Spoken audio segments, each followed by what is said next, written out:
Marketing management in sort of simple terms is how you create value for your customers and for your organization. So think of the things like creating, planning, implementing strategies that will help achieve a wider sort of business goal.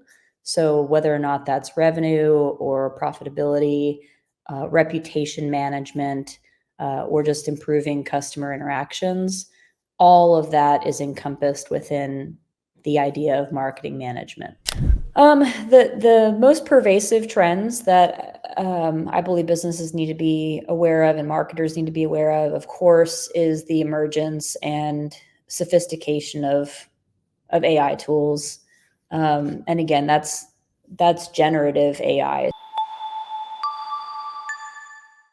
Welcome everyone to Vibrant Publishers Podcast. Our guest for today is Michelle Bartonico, who's an experienced solution-driven marketer and project manager with more than a decade of experience in higher education and marketing agencies. Michelle is a certified PMP, PROSCI certified change practitioner, and Six Sigma Yellow Belt. She's the author of two books by Vibrant, Stakeholder Engagement Essentials and Marketing Management Essentials. Welcome to the podcast, Michelle. Thank you. Thanks for having me. Great. So, our topic for today is marketing management, and I would like to ask you to give our audience just a brief, in simple terms, about what is marketing management. Sure. So definitions are definitely a great place to start. Marketing management in sort of simple terms is how you create value for your customers and for your organization. So think of the things like creating, planning, implementing strategies that will help achieve a wider sort of business goal. So whether or not that's revenue or profitability, reputation management, or just improving customer interactions, all of that is encompassed within the idea of marketing management. Okay, got it. Now, could you elaborate on the famous concept of the marketing mix, the four P's, and how it has also evolved in the current digital age? Sure. So again, starting a little bit with definitions, the four P's for the marketing mix are what you would typically read about if you did a search or if you looked at a textbook. It's going to be product, price, place, and promotion. Now, I will say that to your question about how have those expanded or evolved based on the digital age and, of course, the introduction of AI. You really want to also add process and people to those four P's. There really aren't four P's as we thought of them decades ago, or even, gosh, like 5 years ago. So, of course, they're all rooted within those five or within those four P's. But the way that you can approach those four P's to deliver that value to your customers has very much changed. So, if you think about previously, you might have to use a newspaper ad to package and promote your product. And that was kind of it, right? Maybe you'd have a television ad, maybe you'd have an ad in a magazine or something more tangible. And you'd have to hope that the readers were going to see your ad and that you understood who those readers were for where you placed your advertisement. Now you really can use data to figure out segmentation and know precisely which readers or how to meet people where they are. So you no longer have limited ways of communicating with people. You really have a much more expanded way um, to place and to promote your various products and your brand. So what I will also say is with the evolution of the digital age comes a lot of responsibility on the company to manage the brand, because there is a likelihood that whether it's social media or user generated content, that your brand can shift perceptions quite quickly. Whereas before, you had the opportunity to manage that a lot closer because you didn't have people talking about your brand as widely and as quickly. But if you think about reputation, one bad commercial, one spokesperson that does something that has political ties, anything like that can be expanded throughout social media and the internet at large, and that really complicates things for your brand. So when you think about the 4 Ps in that mix, I would distill that to say they're still there, they're still valuable, price, product, place, and promotion. But you really need to think about the people and who they are and how they perceive your brand, because that can quickly make or break your marketing.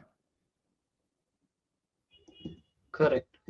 And so, to the young audience listening to this podcast, what is the journey towards becoming a marketing management professional look like? How does one go about doing that? What academics does one need to pursue?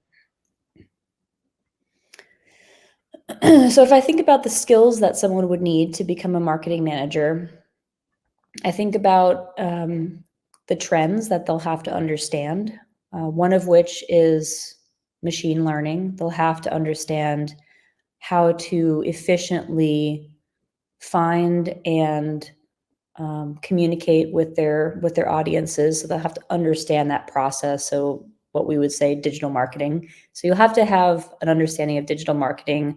There are certifications or courses that can be taken online. Some of them are actually free. So like Coursera, Udemy, and LinkedIn has courses as well. Again, some of them are free, but I would probably start with digital marketing.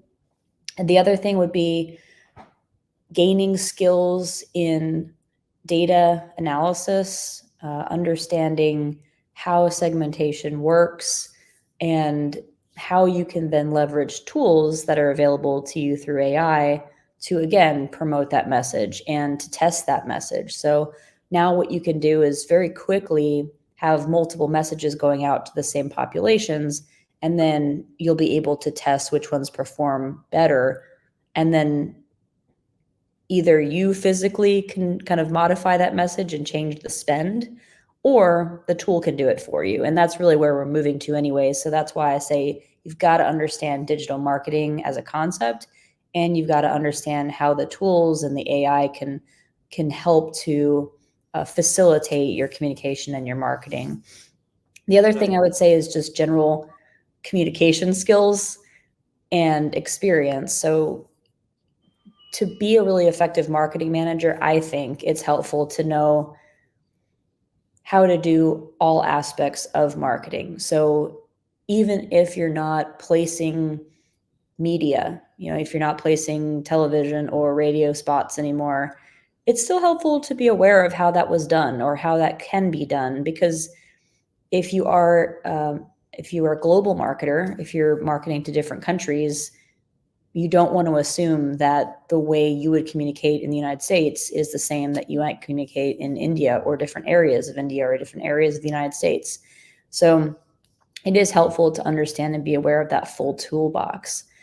Ultimately, I would say definitely take as many courses that are free and available to you within digital marketing as you can, and think first about problem solving. That's what marketing management is about. You've got to be a problem solver, and you have to be a curious person, because you're constantly testing and you're constantly analyzing people's behavior and what's most effective. Got it. Now and nowadays, in the digital age, don't you think that the playing field is level for everyone, and it's not just people with big budgets that will be able to market themselves, but with reels, TikToks, and a lot of social media, I think maybe one differentiating factor now is a lot of creativity Mm-hmm. Mm-hmm. in budget. What are your thoughts on that? Mm-hmm. A big corporation, an individual at this point can also compete with a big corporation without Mm-hmm. any budget, just by being creative. Yeah, I think that's right. Digital marketing as a concept and as a practice has certainly been the great equalizer for individuals and for organizations. I will say that you still have to own the market share. You Yeah. still have to be able to get in front of people. So, yes, if you have a limited spend, digital marketing can certainly stretch your dollars more so than it did before, where you would have to compete and spend $15,000 for a one-page ad in a magazine. That's not feasible or efficient, truly, with your marketing dollars, and certainly not if you're a small company. So yes, digital marketing, social media marketing, user-generated content, all of those things, influencer marketing, all of those things have certainly equalized the playing field. And if you're smart, you really can stretch those dollars. You really can say, yes, I've got $10 to spend. Certainly you'd need more than that, but you've got $10 to spend. And I know precisely where I'm going to put it. And I know how to measure it to see if it actually performed and did what I needed to. And if it doesn't, I'm going to move my next $10 somewhere else. And you can do that fairly rapidly, which is something that was not previously the case. So I definitely agree with you there. And the level of customization, personalization, and just advanced targeting can be done by anyone who understands the landscape and who understands the tools available to them. Right. Now you mentioned that you need to be aware of all sorts of marketing ideas because you're not just targeting at one country, but when it comes to international, there would be multiple countries, and hence market research would play an important role in this aspect. Correct. Mhm. So, what is the role of market research in developing marketing strategies, and how can one do effectively do market research? Yeah, so a couple of principles that come to mind for me are, of course, you want to do as much as you can to know your customers through the data that they provide. Um, there, there is certainly a conversation at the forefront about data security, privacy concerns, and that's very real. And what you want to be able to do is provide opportunities for individuals to share their behaviors with you or to get something out of giving you their data. So, in addition to more of the traditional ways of hosting focus groups, um, surveys, you can do online surveys or phone surveys, those types of things. So, I'm thinking about if you're running a political campaign, you can do a text messaging campaign, things like that. You certainly can buy lists of people's data. But again, the only caution I would provide there with using that as your research base would be you want to protect your brand. So you want to make sure that if no one's heard of you before or they don't recall signing up to receive anything from you, it begs the question, how did this brand get my number? How did this brand know to do XYZ? And depending on what you're marketing and depending on how relevant it actually is for that person, it may end up raising some red flags about you as a brand. So it's just something to be cautious about. Um, Market research, though, in general, is paramount. It is both the information you gather from people, as me as a person going to conduct a focus group or watching them navigate a website or a user interface or help with research and development of new products. And it's also um, what you're using in things like A/B targeting. So you're testing one message and sending that to a population of people. Did they click on the A message or the B message more? Okay, well, if they clicked on the B, then you keep sending more messages that are in that same vein. You get rid of A. So that is all part of market research, that behavior and those actions that people are taking. And that really is at the heart of how you're going to have to operate as a marketing manager. So that's where I get back to know all of the tools in your toolkit that are at your disposal and understand how to analyze them or use the AI to analyze it for you. I mean, there are rapidly tools where you can be running a digital campaign and be sleeping overnight, and then you wake up the next morning and it tells you the results and it tells you what to do about them. So that's not to threaten a marketing manager, that's to actually motivate them to use everything at your disposal, because people are willing to give you information if they believe it's relevant, and it means they'll get something maybe cheaper or easier, more available to them. So it's paramount for sure. And there was a recent study that came out regarding the rise of personalized commerce, and it showed that 70% of businesses that used AI personalization already have reported seeing a 200% ROI from it. So part of that is because it doesn't require the manual labor, and it's just highly personalized, and it's rapidly changing based on behaviors, and it's conducting market research for you. Okay, got it. So I think we've got a good insight on market research. So I would like to shift to discussing the topic of branding, which is my personal favorite. And if you could share how important is branding in today's competitive market, and what are some essential elements of a strong brand? Okay. So branding is everything. I'll start by saying that. And I'll ask you a question. So if you're shopping and you have a choice between buying Nike or Puma or Apple or an Android, or shopping at a Walmart or a Target, why do you pick certain brands over the other? One would the topmost would be quality, but then these days both the brands would have a good quality. So second would come to identity. Who do I resonate with more? And the ideas of a brand that I like more, Mm-hmm. the design of Right. a brand I like more. Right. And so those two things that you just mentioned, of course, are all about value. And it's also a reflection of you. Everything you buy, everything you consume, everything you wear is, what does it say about me? If I'm an Right. Apple user versus Android, what do I perceive that says about me? That is branding, and perception is reality. So the quality of something that you buy at Nike versus Puma, it could be made in the exact same shop. And if you perceive that the brand stands for something, so I'll get a little bit into those essential elements, particularly with Generation Z. If the brand stands for something, if they have a clear purpose and individuals value that purpose, they don't see a flip-flopping of that. You see that actually with Nike. Nike is phenomenal at producing a solid and clear branding and identity marketing.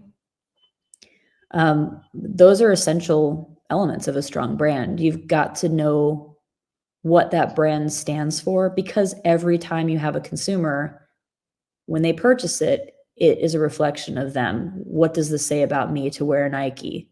What does this say about me to wear Puma? And that matters to people, because people are social beings, and they want to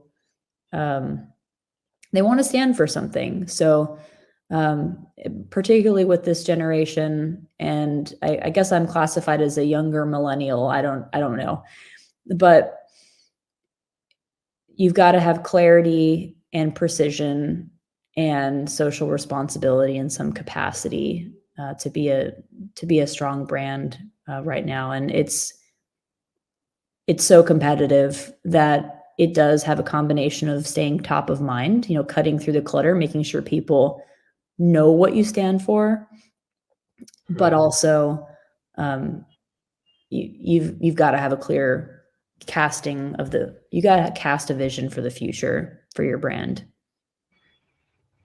Correct. And if you could go into the elements of a strong brand a little bit more deeper. Mm-hmm. Sure. So again, what I would say is elements of a strong brand are knowing who you are, as a company, knowing what you stand for, what you value. And that branding is not just external. It's not just to your customers, it's also to your employees. So you Mm, can't have a brand that says they stand for equity and then don't have an internal value that aligns with equitable practices. So it is right. both an external and an internal branding effort. So when I think about a strong elements of branding, that's what I mean. I mean both external and internal. So clarity of purpose, um, clear values.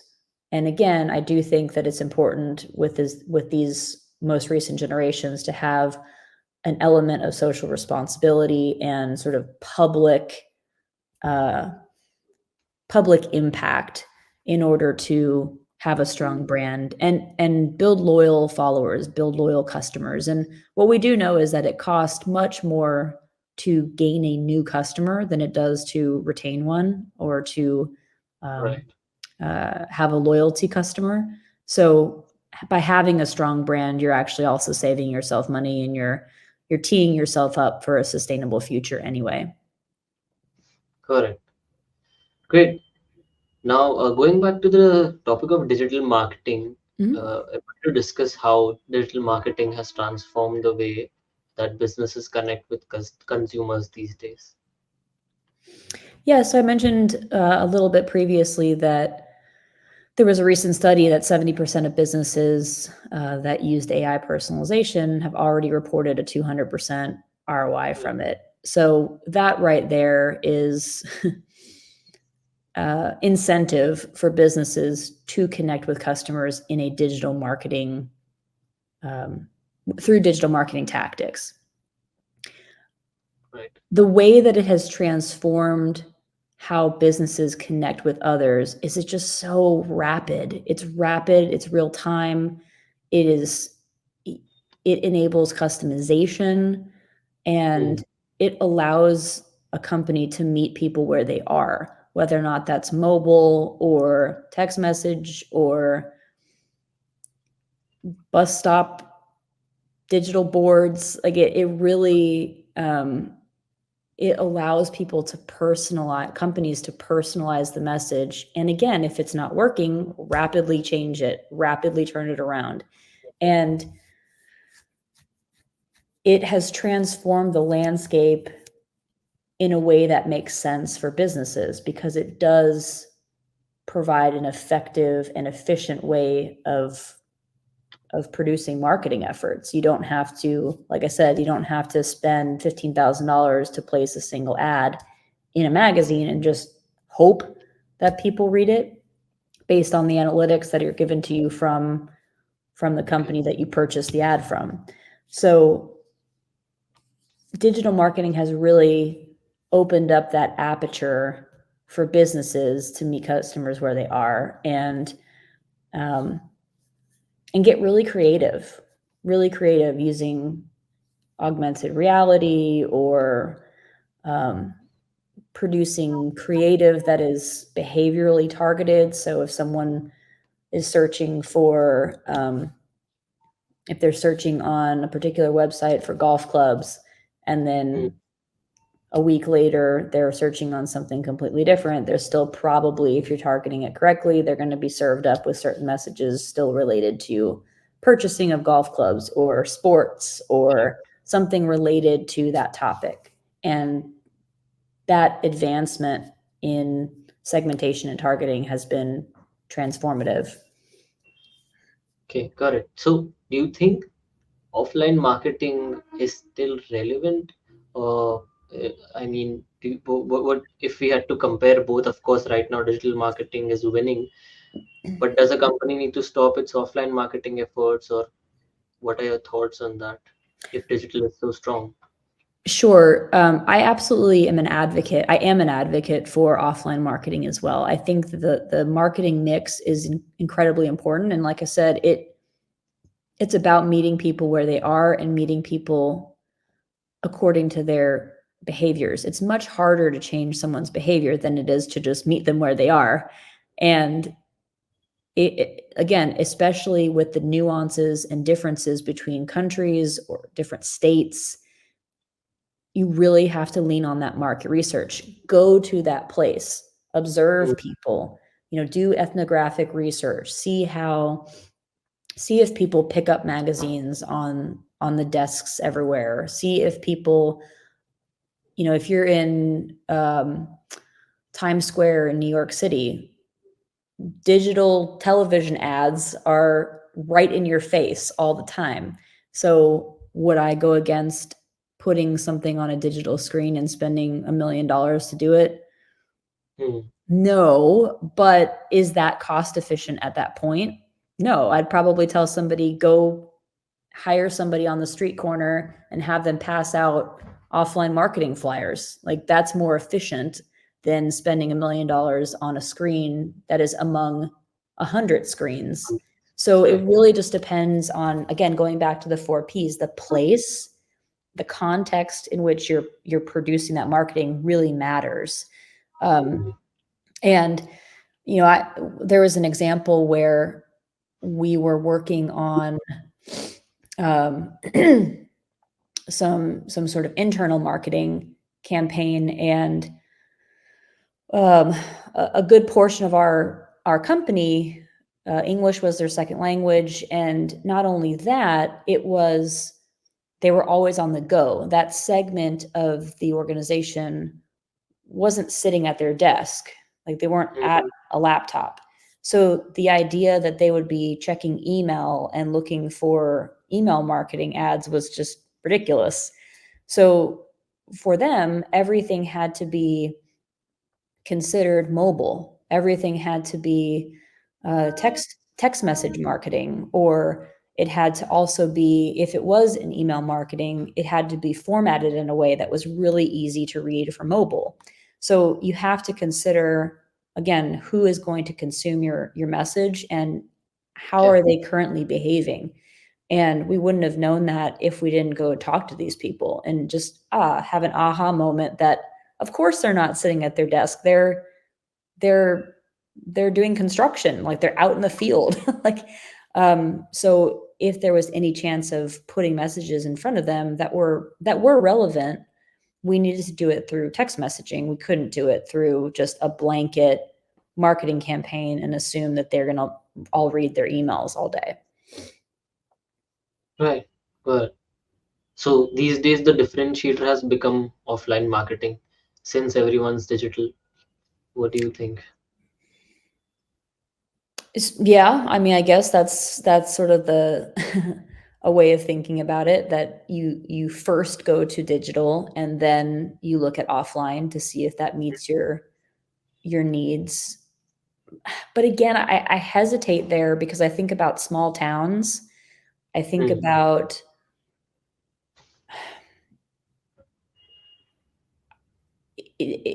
so much of it depends on the reach, the scale and the reach that you have as a company. So if I'm located in central United States and I need to communicate with somebody on the East Coast in New York City, yeah, of course I'm probably going to use digital marketing because I'm not going to go up there. I'm not going to fly there and monitor somebody who's manning a table or passing out something. And I need to reach a lot of people to make it make sense. If I'm in a small town and I run a small business and I want to market myself to neighboring cities, I'm probably going to take newspaper ads. I'm probably going to do radio ads. I'm probably going to sponsor community events, put my brand out there on the July 4th parade float, just things that make sense for where you are and where your brand is located. There's no way that you're going to be able to cut through the clutter and sustain a brand by spending everything on a Super Bowl ad that's like 3 seconds. You've got to know who is most likely to also buy from you and to find value from what you're providing. But yes, at a first glance, I do believe that people should think digital first, certainly, um, and and then consider the context and consider your brand and what you're actually who you're actually trying to seek as your customers. Hmm. Understood. Now, as a marketing manager in this generation, in this age, do I need to learn the data analytics and the tools of data analytics? And how important do you think is the role of data analytics in modern marketing? You got to learn it. You got to learn it, and that doesn't mean that you have to go get a degree in something. It just Hmm. means that you need to have exposure to how things work and have a knack for testing. Marketing is all about testing. Marketing is about finding and tinkering, refining your messages and thinking about who would consume what and why that is. So you have to have a level of curiosity, and with that comes analysis. You have to know what might be working and what isn't working. So yes, you do need to have your ear to the ground and understand data analytics, web analytics. But again, do I think that you need to specialize in a particular area? Not particularly, because that's where AI and other tools come in. Hmm. If you have that perspective that you're going to be analyzing and you're going to be curious and refining things, then you're going to naturally seek out tools that might help facilitate that for you. So um, I would think about data analytics as a suite of tools that will help you analyze marketing. But you have to have it. There's no way around it, and it's fun. Got it. So yeah. Yeah, indeed. Got it. Now, let's talk about the trends and what do you think are the most promising and emerging marketing trends that the businesses should be aware of today? The most pervasive trends that I believe businesses need to be aware of and marketers need to be aware of course, is the emergence and sophistication of AI tools. And again, that's generative AI. So you can create 14 different variations of the same message in like an instant. You can upload creative to a tool and it'll size it for you in 13 different ways just automatically. You don't have to pay for somebody to do that anymore. Like I talked about, A/B testing. So all of those things can be much more efficient and effective. So trends are, of course, going to be anything that is AI driven. You've got to understand user generated content and figure out how your business can leverage that. And on a more tactical level, video, short videos, where you place that is, of course, up to you, social media being a big one. And what we should expect is that social media platforms will continue to enhance their own features. So stay on top of those trends from each one of the social media outlets. They will help you communicate in a more effective and creative way as they continue to advance their own platforms. So video marketing, of course, is going to be a big one. And then I would also say visual search features. So again, keeping up with what Snapchat and others are doing, where you can take a picture of something and it tells you exactly where to buy it on Amazon. So there's just a lot of connectivity, and we should continue to see that as a continued trend. I'm thinking what else. The other trend, which is not necessarily good news, is I talked a little bit about it, which is data and privacy concerns. Those are things that as a marketer you need to be aware of, and that will continue to be something that can impact your sales in a big way. Got it. Thank you for sharing that. So my last question to you is, how can small businesses compete effectively with larger corporations in marketplace? I know we discussed about how the the digital marketing is the best way, since there's a low cost involved. But how exactly, what tips would you give to the small businesses? Okay. So I'm going to go all the way back to the beginning, defining marketing management. So if someone charged me in a small business or just a business that's not large, right? Like a medium-sized business. But if someone Right. charged me with putting together a marketing plan, I wouldn't go straight to the tactics, right? You would do a few things first. You would talk to the company owners and the leaders, and you would understand what are their actual business goals? What are the objectives? Do you need revenue to increase by X amount? Like, what are we trying to do here?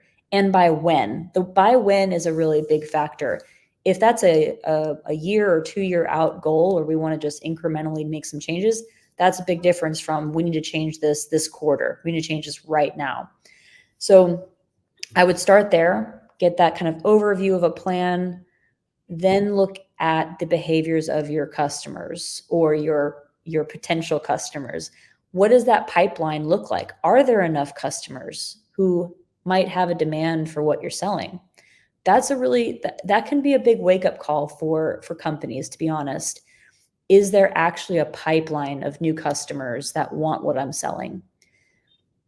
That can be um, that can very much shift your strategies if you do have a pipeline that's healthy, or if you really don't and you're going to really need to lean on a loyalty campaign or a campaign that takes your existing customers and rewards them for finding more customers. Like, you've got to change some of that based on your market position and your environment that you're operating in.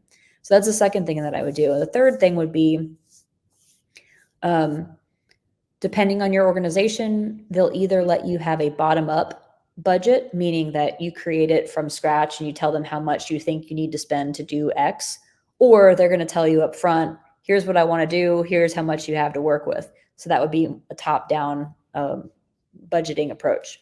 So, assuming that you have a bottom up approach and you have a little bit more flexibility to create the planning and the strategies, you'd take those first two elements. What do I want to do? What's the environment? What's my pipeline? Um, and then you would look at, again, what are you trying? What do you think would have the highest return on investment? Whether it's a product, whether it is selling your brand that then would entice people to buy various products, etc. And then you're going to look at strategies for that match up with meeting those people where they are. So you'll propose those strategies and those tactics. You'll build your budget from there. And what I would always put in a marketing plan, which is, again, that's how anybody should compete. It doesn't matter if they're large or small. So just to tie it right back to your question, a small company should compete with a large company by doing the same, like, fundamental framework planning. A large company would be misusing their dollars by not doing those steps. They would just be frivolously throwing away their money and hoping that they get, like, it wouldn't be smart anyway. So they're going to be Right. doing the same thing that any company should be doing. And then you're just measuring that. How did it perform? Again, if you have a smaller budget, of course, you're going to probably start first by looking at digital. But again, I think about small towns and I think about neighboring cities. If that's the small business that you have and that's the target reach that you want, um, there will be a variety of tactics that you should use. But I always recommend um, a mixture of marketing touch points. I always recommend, of course, analyzing quickly what you think is working, following up with people. Have you seen this? Have you not? What did you think about it? And ultimately, that's how you're going to compete. Not all small companies they won't have the same revenue goals as a large company. So you have to compete within your sphere and what matters to your business. Correct. Well, it was an interesting discussion with you, Michelle, and thank you for sharing your insights on the world of marketing management. And we hope to have you once again on our podcast. And to our audience, thank you for joining us today. Once again, Michelle, thank you so much. Thank you.